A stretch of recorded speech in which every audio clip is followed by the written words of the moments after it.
হয় আমি এই মুহূৰ্তত উপস্থিত আছোঁ ডিব্ৰুগড় জিলাৰ টিংখাং সমষ্টিৰ অন্তৰ্গত ২ নং কেন্দুগুৰি গাঁৱত আৰু সমগ্ৰ অঞ্চলটোত এতিয়া সূচনা হোৱা কৃষি বিপ্লৱৰ এটা অংশ আমি দেখুৱাৰ বাবে আমি ইয়াত উপস্থিত হৈছোঁ।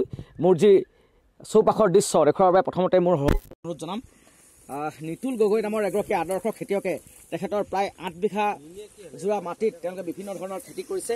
বৰ্তমান আলু চপাইছে তেওঁ। সেই দৃশ্যসমূহ আমি পোনপটীয়াকৈ এই মুহূৰ্তত দেখুৱাবলৈ যত্ন কৰিছোঁ। মোৰ সহযোগী বাছুৱে দেখুৱাইছে আলুসমূহ খান্দি থকা হৈছে। সমান্তৰালভাৱে তেওঁ বিলাহী খেতি কৰিছে, বেঙেনা খেতি কৰিছে, মটৰ মাহ কৰিছে, ফ্ৰেঞ্চবিনৰ খেতি কৰিছে আৰু এই খেতি কৰি তেওঁ নিবনুৱাৰ এক আদৰ্শত পৰিণত হৈছে আৰু তেওঁ বিগত কেইবাবছৰ ধৰি এই কৃষি কৰ্মৰ যোগেদি নিজে স্বাৱলম্বী হোৱাৰ লগতে নিজৰ সৰু পৰিয়ালটোকো তেওঁ পোহপাল দিবলৈ সক্ষম হৈছে। ইতিমধ্যে তেওঁ কেনেধৰণৰ এইবাৰ উৎপাদন লাভ কৰিছে, বজাৰ কেনেকুৱা, সেই মুহূৰ্তত এই কথাখিনি জানি পৰা কি খেতি কৰি আছে, লাভ আদায় কৰিছে, বজাৰ কেনেকুৱা আমাক জনাব। বজাৰ মানে এতিয়া আলু 22 টকা দিছোঁ। তো তাৰপৰা ঠিকে আছে। মই এপাতিত 2 কেজি কি প্ৰডাকশ্যন 50 কেজিলৈকে হৈছে। 2 কেজি এটা ভেটিত হয় 2 কেজি দিয়া আছে। মই তাৰমানে জুখি এতিয়া মানে চাইছোঁ যে 50 কেজি ওলাইছে 2 কেজিত। এই বজাৰ ক'ত বিক্ৰী কৰাৰ ব্যৱস্থা কৰে আছে? আপোনাৰ ৰাজগড় যাওঁ, তাৰপৰা এইপিনে উগুৰি ওচৰে পাজৰে আৰু এনেকৈ কৰি আৰু বেপাৰী আহে ঘৰৰ পৰা লৈ যায়। আপোনাৰ এই 8 বিঘা মাটিত বৰ্তমান কি কি ফচল আছে? মোৰ বিলাহী আছে প্ৰায় 1 বিঘামান, তাৰপৰা আলু আছে 3 বিঘামান, তেনেকৈ মটৰ আছে, ৰঙালাও আছে, এনেকৈ আছে আৰু ফ্ৰেঞ্চবিন এনেকৈ অন্যান্য। আপুনি কিমান বছৰৰ পৰা এটা কৃষি কৰ্ম কৰি আছে আৰু এই কৃষি কৰ্মৰ যোগেদি আপুনি ধুনীয়াকৈ পৰিয়ালটো চলাই থাকিব পাৰিছে বুলি আমি জানিব পাৰিছোঁ। হয় হয়, প্ৰায় মোৰ 10 বছৰ হৈ গৈছে খেতি কৰা। তাৰপৰা তথাপিও এতিয়ালৈকে কিন্তু ঠিকেই হৈছে, কিন্তু চৰকাৰৰ ফালৰ পৰা একো সা সুবিধা পোৱা নাই। চৰকাৰৰ পৰা কোনো পোৱা নাই। কৃষি বিভাগ এটা আছে, বিয়াগম কৃষি বিভাগে বিভিন্ন ধৰণৰ কৃষকসকলক সুবিধা প্ৰদান কৰে বুলি কোৱা হয়। একো পোৱা নাই নেকি আপুনি? হয় হয়, একো পোৱা নাই।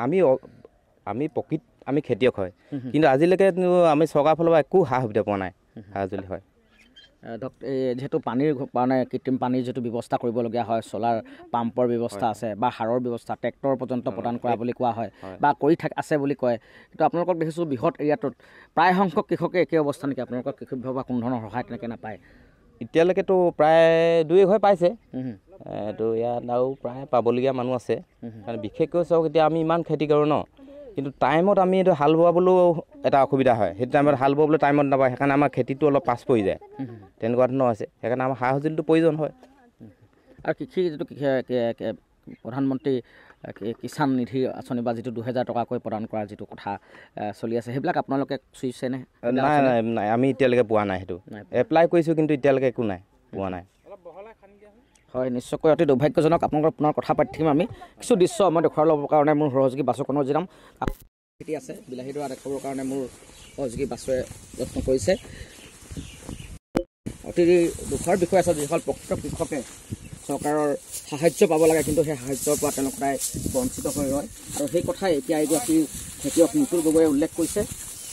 আৰু এইদৰে লমালমে তেওঁ বিলাহীসমূহ লাগিছে আৰু বজাৰত তেওঁ উচিত মূল্য পাবলৈ সক্ষম হোৱা বুলি কৈছে। আৰু প্ৰতি কেজি ইতিমধ্যে আলুৰ কথা ক'লে 22 টকা পৰ্যন্ত তেওঁ বিক্ৰী হৈছে। নিজৰ বাৰীৰ লগতে তেওঁ সম্পৰ্বৰ্তী বজাৰত গৈ এইসমূহ তেওঁ বিক্ৰীৰ ব্যৱস্থা কৰে। যি সময়ত কৃষি বিভাগৰ কৃষি উত্তৰণৰ কথা কৃষিমন্ত্ৰী অতুল বৰাই কৈ আছে, আৰু সেই সময়ত আচলতে কৃষকসকলৰ এনে এক দুৰ্দশা বা কৃষকসকলৰ যিটো সমস্যাৰ সময়ত কেনেধৰণে কাষত থাকিব লাগে, সেয়া নথকাৰ বাবেই আচলতে বিভিন্ন আশানুৰূপ তেওঁলোকে যি উৎপাদন পাব লাগে সেই উৎপাদনৰ পৰা বঞ্চিত হয়। কাৰণ তেওঁ সময়মতে ট্ৰেক্টৰৰ যোগান ধৰিব নাজানো, মাটি চোৱাৰ বাবে যি ব্যৱস্থা থাকিব লাগে সেই ব্যৱস্থাখিনি তেওঁ কৰিব নোৱাৰে। তাৰ ফলত তেওঁলোকে যথেষ্ট সমস্যাৰ সন্মুখীন হয়। পুনৰ আহিম আপোনাৰ ওচৰত। আৰু যিহেতু মাটি চহোৱাৰ বাবে আপোনাৰ যথেষ্ট কষ্ট হয়, যিহেতু ট্ৰেক্টৰৰ যথেষ্ট সমস্যা, সেই কথাখিনি আমাক ক'ব। হয় হয়, আমাৰ মানে যেতিয়া আমি চিন্তা কৰোঁ মানে সেই টাইমত ৰুবলৈ বা যিকোনো পুলি বা কিবা, সেই টাইমটোত আমাৰ হাল বোৱা মানে সেই টাইমটোত ট্ৰেক্টৰ নাপাওঁ, এনেকুৱা অসুবিধা হয়। তেতিয়া আমাৰ পাছ হৈ যায়, তেনেকুৱা হয়। সেইকাৰণে আমাৰ প্ৰয়োজন সা সঁজুলি বুলি ভাবিছোঁ আৰু। নিশ্চয়কৈ আমাৰ এই বাতৰি চোৱাৰ পাছত আচলতে কৃষিমন্ত্ৰীগৰাকীয়ে কি ক'ব, সেয়া এই মুহূৰ্তত এটা ডাঙৰ প্ৰশ্ন হিচাপে ব্যস্ত হৈছে। যি সময়ত কৃষকে আচলতে ট্ৰেক্টৰ লাভ কৰিছে, প্ৰকৃত কৃষকে বিভিন্ন ধৰণৰ কৃষি সঁজুলি লাভ কৰা, সাৰৰ পৰা আৰম্ভ কৰি বিভিন্ন ধৰণৰ বীজ পৰ্যন্ত তেনেকৈ লাভ কৰা বুলি কোৱা হয়। কিন্তু এইসকল কৃষকৰ ওচৰত আহি আমি গ্ৰাউণ্ড জিৰ' ৰিপৰ্ট আমি দেখুৱাবলৈ যত্ন কৰিছোঁ। গ্ৰাউণ্ড জিৰ' ৰিপৰ্টত এই কথাই প্ৰতিবেদন হৈছে যে কোনো ধৰণৰ চৰকাৰী আঁচনি আচলতে স্পৰ্শ কৰা নাই এইসকল কৃষকক। তেওঁলোকে নিজৰ সাঁচতীয়া টকাৰে নিজৰ গাঁঠিৰ ধন ভাঙি বা নতুবা কাৰোবাৰ পৰা টকা ধাৰলৈ লৈ হৈ কৃষিকৰ্ম কৰে আৰু এই কৃষিকৰ্মৰ দ্বাৰা উৎপাদিত ফচলেৰে আচলতে যি লাভ আদায় কৰে তাৰে পৰিয়াল চলায় আৰু সেইদৰেই তেওঁলোকৰ এই গতানুগতিক জীৱন নিৰ্বাহৰ যিটো যাত্ৰা যিটো কাৰ্য তেওঁলোকে কৰি আহিছে। আৰু কৃষি বিপ্লৱৰ এক সূচনা কৰি আচলতে বজাৰ আমাৰ পথাৰ আমাৰ যি চিন্তাক যি মানসিকতাক তেওঁলোকে নিজৰ মাজত জন্ম দিছে। কিন্তু এই মুহূৰ্তত এই চৰকাৰখনৰ এনে এক অনীহাই বা আচলতে এইসকল লোকক চুই নোযোৱাৰ ফলতেই তেওঁলোকৰ মুখবোৰ এই মুহূৰ্তত এক বেদনাসিক্ত কৰি তুলিছে। কিন্তু বৰ্তমান চৰকাৰখনে কি ক'ব এই ক্ষেত্ৰত নিশ্চয়কৈ সেই আগন্তুক সময়ত নিশ্চয়কৈ যথেষ্ট গুৰুত্ব আৰোপ কৰিব